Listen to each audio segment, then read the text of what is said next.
Hello friends, तैयारी साथ साथ चैनल में आपका स्वागत है। अगर आप हिंदी टीजीटी पीजीटी की तैयारी कर रहे हैं तो चलिए हम साथ साथ तैयारी करते हैं। आज का हमारा टॉपिक है हिंदी साहित्य के इतिहास लेखन की परंपरा। इससे कितने प्रश्न बनते हैं, किस प्रकार से बनते हैं, चलिए हम देखते हैं। हमारा पहला प्रश्न है, हिंदी साहित्य के इतिहास लेखन का वास्तविक सूत्रपात कब माना जाता है? तो उसका उत्तर है 19वीं शताब्दी। मध्यकाल की रचनाएं कौन कौन सी है? कुछ रचनाएं ऐसी है जिनको इतिहास तो नहीं माना जा सकता है, इसलिए उन्हें रचनाएं दी गई हैं। रचनाएं नाम दिया गया है, जैसे 84 वैष्णवों की वार्ता, 252 वैष्णवन की वार्ता। भक्तमाल को हिंदी साहित्य के इतिहास ग्रंथ के अंदर शामिल क्यों नहीं किया गया? ये सारी जो रचनाएं हैं, ये मध्यकालीन रचनाएं, इन सबको इतिहास के अंतर्गत क्यों नहीं सम्मिलित किया गया? इनको ग्रंथ ही क्यों माना गया, केवल साहित्य ही क्यों माना गया? क्योंकि इसमें कालक्रम के अनुसार वर्णन नहीं मिलता है, इसलिए। हमारा अगला प्रश्न है, हिंदी साहित्य के इतिहास लेखन की परंपरा वास्तविक रूप में किसने शुरुआत की? तो इसकी शुरुआत की थी गारसादा तासी ने। गारसादा तासी कौन थे? एक फ्रेंच विद्वान थे। गारसादा तासी के ग्रंथ का नाम क्या था? इनके ग्रंथ का नाम था इस्तवार द ला लितेंदुर एंदुई ए हिंदुस्तानी। इनकी रचना कितने भागों में हुई थी? तो 2 भागों में हुई थी। और जो इनकी रचनाएं थी उनमें 72 तो हिंदी के कवि थे, बाकी सारे उर्दू के कवियों की रचनाओं का, उनके परिचय का संकलन किया गया था। हमारा अगला प्रश्न बनता है, गारसादा तासी के ग्रंथ का पहला भाग का प्रकाशन वर्ष क्या है? प्रकाशन वर्ष क्या है? 1839। दूसरा भाग का प्रकाशन वर्ष कब है? तो 1847 ईस्वी में। ठीक है, तो हमारे ये प्रश्न है कुछ। इसके अलावा और काफ़ी प्रश्न बनते हैं इसके अंदर। मैंने इस वीडियो में बेसिक से छोटे छोटे जो प्रश्न होते हैं उनको भी इंक्लूड किया है, जिससे कि हम एक सीक्वेंस बना के, एक लय बना के पढ़ सके, तो हमारा कोई भी इम्पोर्टेंट पॉइंट छूट ना जाए। इसलिए ज़्यादा इम्पोर्टेंट पढ़ते रहते हैं कि ये महत्वपूर्ण है परीक्षा की दृष्टि से। ऐसे में कई बार ऐसा होता है कि बेसिक क्वेश्चंस हमारे छूट जाते हैं, तो मैंने इस प्रकार से न करते हुए छोटे छोटे जो क्वेश्चंस हैं उनको भी इंक्लूड किया है, जिससे कि हम उनको याद करके, रिलेट करके एक दूसरे से तब भी हम आंसर दे सकते हैं पेपर।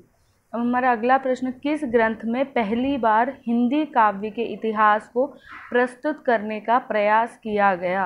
किस ग्रंथ में किया गया? तो उसका उत्तर है इस्तवार द ला लितेंदुर एंदुई ए हिंदुस्तानी में।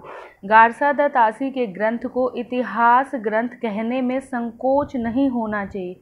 ये कथन किसका है? ये कथन है अरस्तू का। इनमें से किन कवियों का उल्लेख शामिल किया गया है? मतलब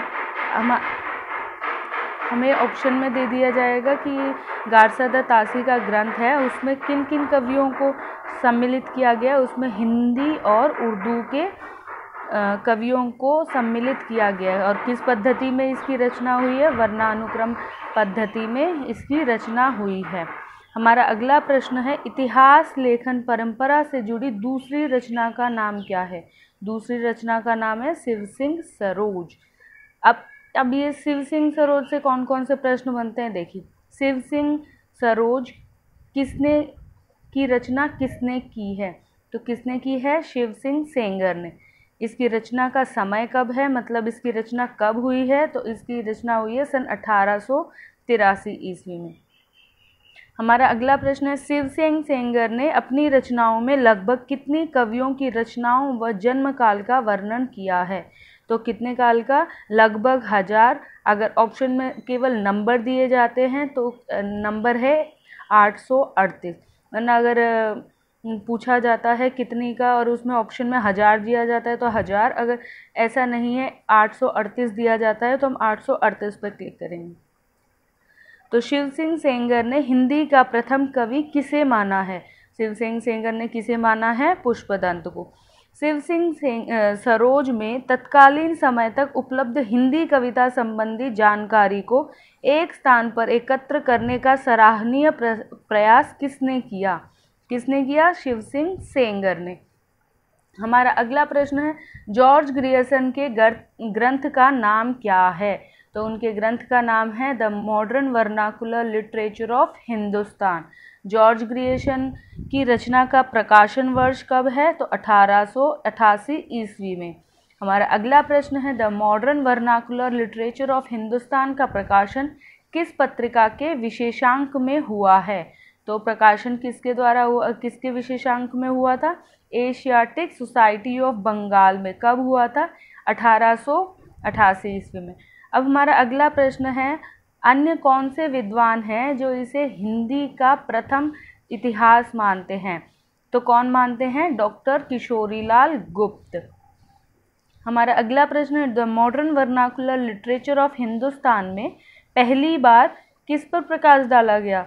इसमें पहले कवियों और लेखकों को कालक्रम में वर्गीकृत किया गया था, साथ ही प्रवृत्तियों पर भी प्रकाश डाला गया था। तो ये पूछा जा रहा है कि the modern vernacular literature of Hindustan में पहली बार क्या चेंज हुआ था। जैसे कि हमने गारसद तासी का देखा था, तो उसके अंदर कालक्रम के अनुसार कवियों का वर्गीकृत नहीं किया गया था। तो सबसे पहले किस में किया गया था? जॉर्ज ग्रियर्सन के ग्रंथ में। जॉर्ज ग्रियर्सन ने अपने ग्रंथ में किन कवियों को शामिल किया? इन्होंने केवल हिंदी कवियों को शामिल किया था। ग्रियर्सन ने संस्कृत, पाली, अपभ्रंश इन कवियों को हिंदी के कवि नहीं माना। इन्होंने क्या किया? हिंदी की परिधि से बाहर कर दिया था। ग्रियर्सन का ग्रंथ किस भाषा में लिखा गया था? ग्रियर्सन का किस भाषा में लिखा गया था? अंग्रेजी में। ग्रियर्सन ने अपने ग्रंथ को कितने अध्यायों में विभक्त किया? कितने अध्यायों में? 11 अध्यायों में विभक्त किया। ग्रियर्सन ने युगीन प्रवृत्तियों एवं परिस्थितियों का विवेचन भी इस इतिहास ग्रंथ में किया था। तो किस का विवेचन किया था? युगीन प्रवृत्तियाँ, मतलब उस युग की प्रवृत्तियाँ क्या थी, उस समय की परिस्थितियाँ क्या थी, इन सब का उल्लेख भी इनके ग्रंथ में इन्होंने किया है। हमारा अगला प्रश्न, ग्रियर्सन ने इस इतिहास में किस हिंदी साहित्य की महत्वपूर्ण उपलब्धि बताया है? ग्रियर्सन ने इस इतिहास में किसे हिंदी साहित्य की महत्वपूर्ण उपलब्धि बताया है? भक्ति काल को। अब भक्ति काल को हिंदी साहित्य का स्वर्ण युग सबसे पहले किसने माना? ग्रियर्सन। ये बहुत ही परीक्षा की दृष्टि से बहुत ही ज़्यादा महत्वपूर्ण प्रश्न आए हैं। अभी ये जो तीनों चारों हैं ये रिपीटेड वाले प्रश्न हैं जो कि पूछे जाते हैं। हमारा अगला प्रश्न है, मिश्रबंधु विनोद की रचना किसने की? मिश्रबंधु विनोद की रचना मिश्रबंधुओं ने की। अब प्रश्न ये बनता है, मिश्रबंधु कौन कौन थे? गणेश बिहारी मिश्र, श्याम बिहारी मिश्र और शुद्धदेव बिहारी मिश्र। और प्रश्न में इस प्रकार से ये प्रश्न बन के आता है, ये तीनों नाम दे दिए जाते हैं, चौथा और एक नाम और दिया जाता है और पूछा जाता है इनमें मिश्रबंधु कौन नहीं थे। इस प्रकार से ये प्रश्न बन के आते हैं। मिश्रबंधु विनोद की रचना कितने भागों में की गई थी? कितने भागों में की गई थी? 4 भागों में। मिश्रबंधु विनोद के प्रथम 3 भाग कब प्रकाशित हुए थे? तो इसके पहले जो 3 भाग थे वो 1913 ईस्वी में प्रकाशित हुए थे। हमारा अगला प्रश्न है, मिश्रबंधु विनोद का चौथा भाग का प्रकाशन वर्ष क्या है? वह है 1934 ईस्वी। हमारा अगला प्रश्न है, किस ग्रंथ में 5000 कवियों के संबंध में विवरण दिया गया है? किसमें? मिश्रबंधु विनोद में। अगर इस प्रकार से पूछ लिया जाता है मिश्रबंधु विनोद में कितने कवियों का विवरण दिया गया है, तो 5000 होगा। अगर पूछा जाता है किस ग्रंथ में 5000 कवियों का विवरण दिया गया है, तो मिश्रबंधु विनोद आएगा। मिश्रबंधु विनोद में रचना काल कितने खंडों में विभाजित किया है? रचना काल को मिश्रबंधु ने 8 खंडों में विभाजित किया है। हमारा अगला प्रश्न, मिश्रबंधुओं की रचना से सामग्री जुटाकर रीतिकाल का परिचय किसने लिखा है? तो जो मिश्रबंधु के ग्रंथ है उसमें से तथ्य सामग्री वगैरह जुटाकर अपना उसका परिचय अपने ग्रंथ में किसने किया था? तो वो किया था रामचंद्र शुक्ल ने। मिश्रबंधु विनोद में किस पद्धति का अनुसरण करते हुए कवियों की श्रेणियां बनाने का प्रयास किया गया है?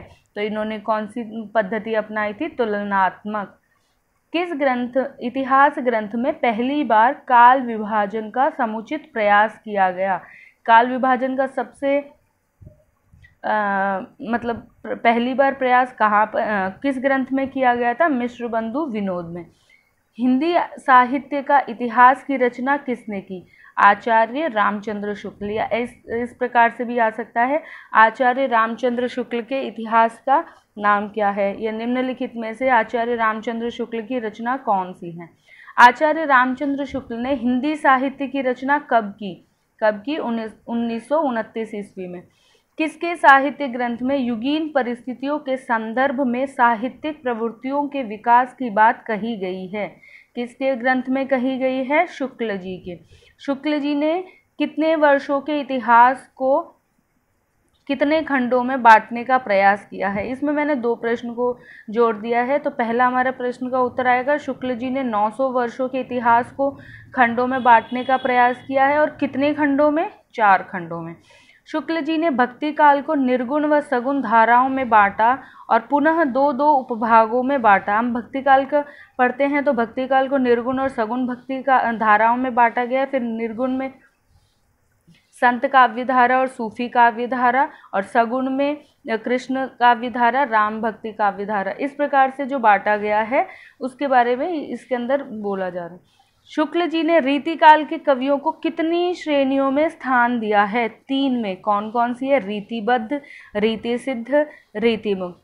फ्रेंड्स, ये कुछ प्रश्न हैं जो कि इससे रिलेटेड है कि किस पद्धति में किसने रचनाएं करी है, इससे कौन कौन से प्रश्न बनते हैं। अभी इसकी अगली वीडियो में हम और कुछ प्रश्नों को डिस्कस करेंगे। अगर आपको ये वीडियो पसंद आती है तो प्लीज़ लाइक कीजिए और चैनल को सब्सक्राइब कीजिए। धन्यवाद।